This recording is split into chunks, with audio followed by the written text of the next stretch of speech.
cactus and succulent growers, it's Lynn. And in today's video, this is a special video request from my wonderful subscriber, Gary Gilliam. And hi Gary. Gary wanted to know if I could do a video on the white hairy cacti that I have in my collection. And a bit of a care video on them. And the care video will probably come separately because the care can be slightly different with a lot of these, because there's a lot of hairy cacti that are very different with their genus, and the care can be quite different as well. But this is just gonna be a little tour around of the hairies that I have in my collection.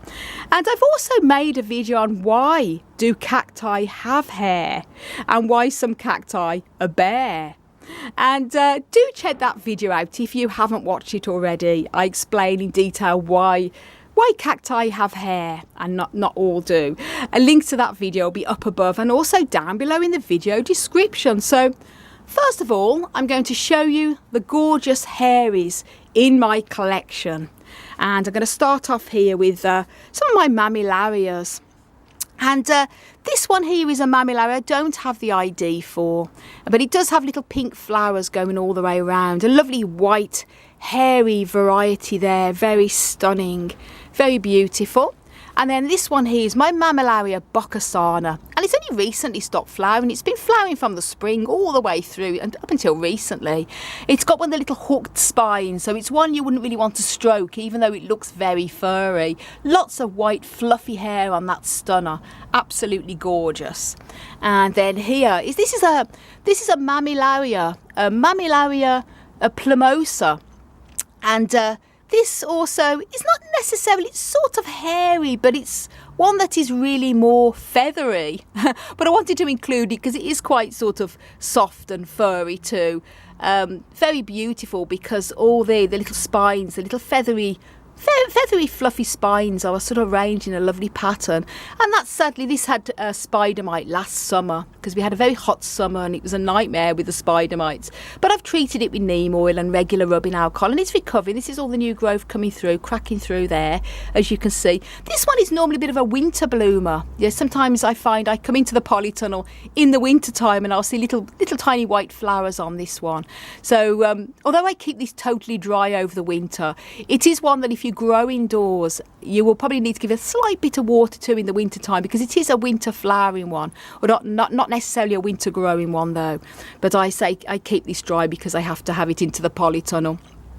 And then here, another mammillaria, and this is a fairly recent addition that we got this spring from our wonderful friends Chris and Aaron here in Belfast. And they very, very, very kindly gave me this stunning mammillaria hahiana. Very beautiful, hairy, beautiful plant. Lovely globular mammillaria. And this also has been constantly blooming up until recently. Ring of gorgeous pink flowers, constantly on and off. Lovely, lovely hairy variety there. Very stunning. Now this one here is my Raybutia albipilosa. And this is a beautiful, fluffy, soft, gorgeous Raybutia that has the most incredible display of bright orange blooms all over it during spring or summer. I made a video probably a couple of months ago on cactus plants that no longer flower for me, and this sadly is one of them. And I think it's because I'm going to mention about the video about why cacti have hair, but just very briefly, the reason why some of them do have hair is to protect themselves from the harsh sunshine in their natural habitats. Here in Ireland, we don't, maybe last summer, but other than that, we very rarely get harsh sunshine, even in summer. And this particular type of Raybutia does need a lot of direct sun to flower. So this greenhouse here, this polytunnel, is green covered, and we're going to replace it in the autumn, possibly next month, with a new clear polytunnel, which is going to be awesome because it's going to let a lot more light onto the plants, and hopefully we'll get to see this bloom again. But it's growing well. As you can see, it's popping out like anything. It's very healthy other than not flowering. And a lovely fluffy stunner there. And then here, going over here, this is another one of my Raybutias as well. Also sort of partly fluffy. So that also is a bit of a partly fluffy one. Now this is where I get onto the real hairies, guys. And these are my little Cactus giugensis seedlings that I've grown from seed back in 2016. And these are very fluffy, absolutely stunning, as you can see. Another Cactus straussii there, lovely soft fluffy one. And then this one here is oh, I can never remember the name of this. This is one that my partner Hans got. Yeah, it's a Moetzia sericata. And again, this is a sort of similar to Cactus, and it has a lovely sort of fluffy white hair as well. And then here, these are my big fluffy beauties. This is a Espostoa. And just look at that, guys. It is like a whip of candy floss. Very hairy beauty. And look at the awesome spines and a lovely pop coming through at the top there. And the reason why this is side shooted and not carried growing up is because a few years ago, probably about 10, probably longer than that, years ago, this got knocked back. It just sort of got dieback at the top. I'm not quite sure why, but it sent out a lovely side shoot that's growing incredibly healthy there. And also another lovely side shoot with a lovely wisp of white hair. It's absolutely stunning. And this plant, again, I've had for a very long time. Oh, I actually lose track of how long I've had them for, but it's at least possibly 20 years anyway. I may be wrong, but I know I've had it many years, and to say it's a very beautiful beautiful cactus. I've also got another little Espostoa lanata upstairs in my grow room, which I'm going to show you after as well, because I want to include that in the video. And here, this one is a Cephalocereus senilis, and a lovely, this one is probably my favourite hairy one. This is a real hairy brute of a beaut. Absolutely stunning. Just look at that. And this one I've had also incredibly long time, over 20 years, and it is just gorgeous. And I actually nickname this, guys, Einstein, because it's like grey old hair, wild and wacky, and I just love it. It is just such a stunning plant, and it's one I also keep dry over the winter in here. And they also need a lot of strong sunlight to really get to flower, but they're also quite young as well, believe it or not. Although this is an old one, they do usually need to grow quite large and columnar before they are mature enough to flower, but very, very beautiful. Now this is another Cactus straussii, lovely woolly furry one there. This is a recent addition that I got from my wonderful friend Danny Rose. So Danny, this is your lovely Cactus here, settling really well in the collection, as you can see. And then I'm going to show you probably my favourite, well, I've got all these favourites, guys.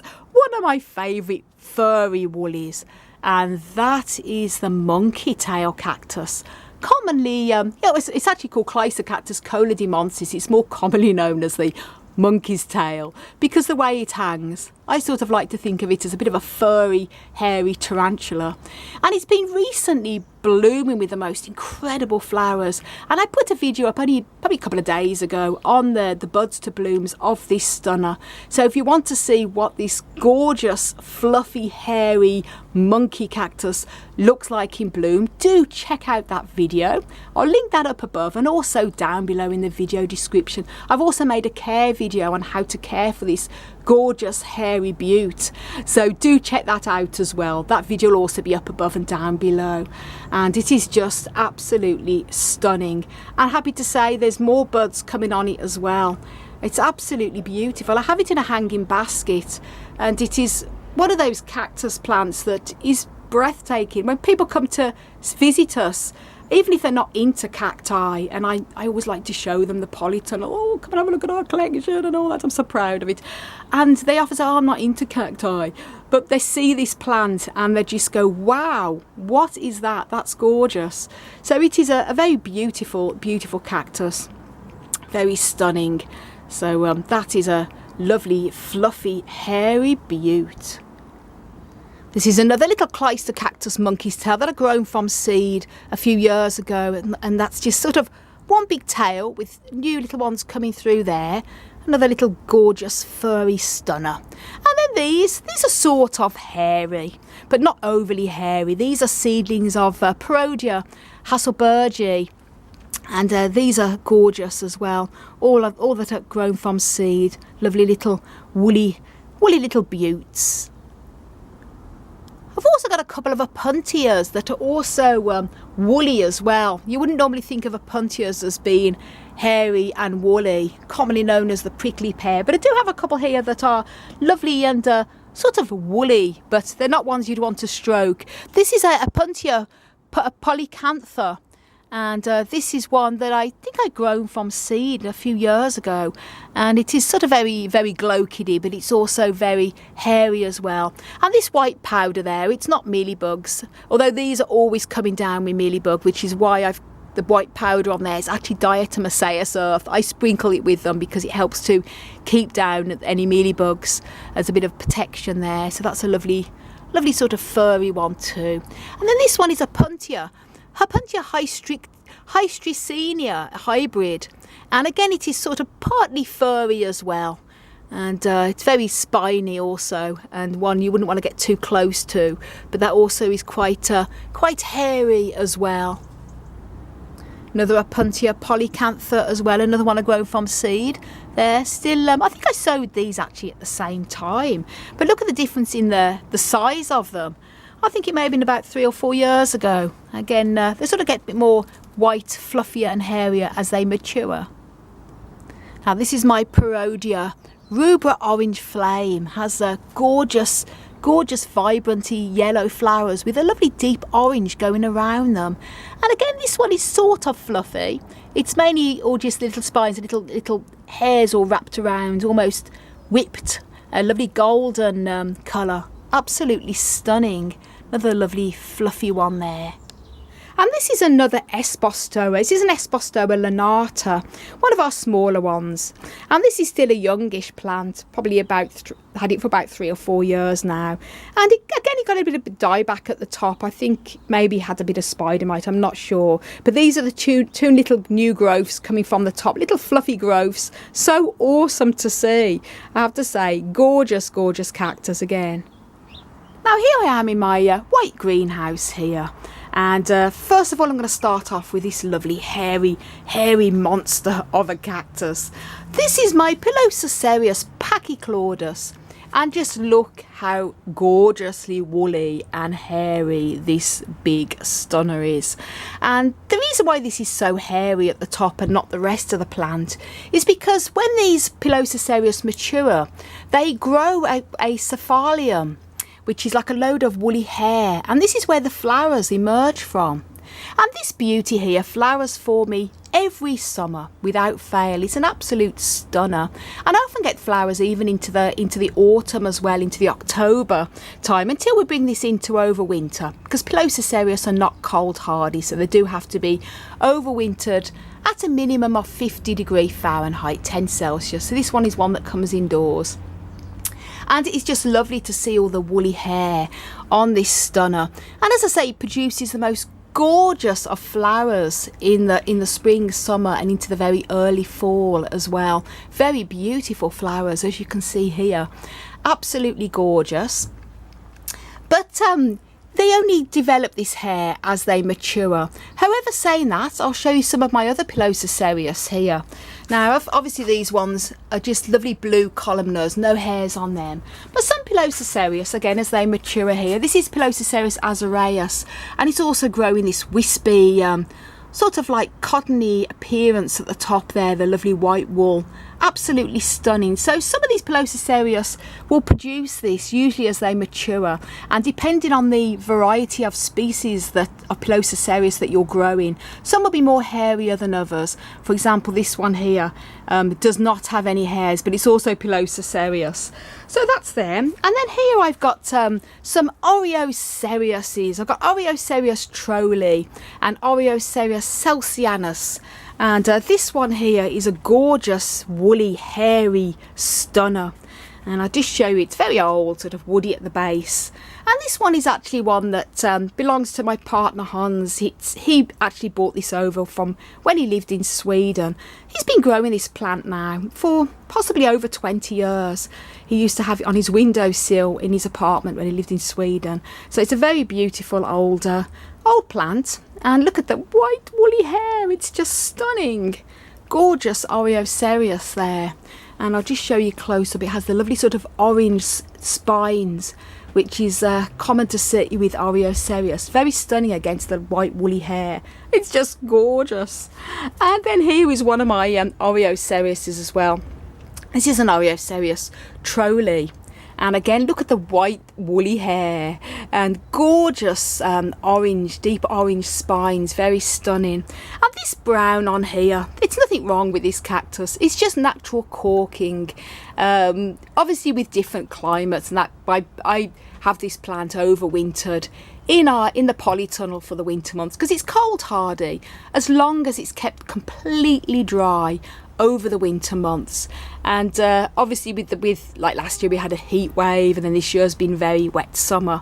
This natural corkiness is normal due to environmental changes and also as they age as well. This is all the fresh growth from this summer, as you can see, lovely, and all this gorgeous woolly hair. It's very beautiful cactus, very lovely there. And then here is a clyster cactus. And this one is one also of my partner Hans's. It's I'll just show you, it's growing, leaning over, absolutely awesome. And this one, unfortunately, we don't have the ID of this clyster cactus. It's one that my partner Hans has had for a very, very long time, possibly 25 years. One he grown also in his apartment when he lived in Sweden, and it's a stunner. And it has flowered for us, I think probably about 5 years ago. When we lived in the south of Ireland, it is a lot sunnier in the south of Ireland, we noticed. But I think this summer, everywhere in Ireland and many parts of the UK have had a very wet summer. But it flowered for us there because we had it in a glass greenhouse, got plenty of sun, and it was a particularly good summer that first year. But lovely, lovely woolly one as well, especially at the tops there, where you can see all the lovely white woolly hair. Very, very gorgeous. So that's these woolies that I have here in the white greenhouse. So I hope you enjoyed seeing all the hairy beauts that I have in my collection. And thank you so much, Gary Gilliam, again for the video request. And if you haven't done already, then don't forget to subscribe. Do click that notification bell. You can also follow me on Instagram, Twitter and Facebook for lots of beautiful flower photographs on there. And also don't forget to check out my website, desertplantsofavalon.com, for regular articles and lots more growing tips, especially if you're new to growing these awesome plants. And this is one of my gymnoclisiums, beautiful bloom today. I want to wish you all a fantastic, hairy and woolly, funky, cactus-powered day. I think these need their own hairdresser, don't you?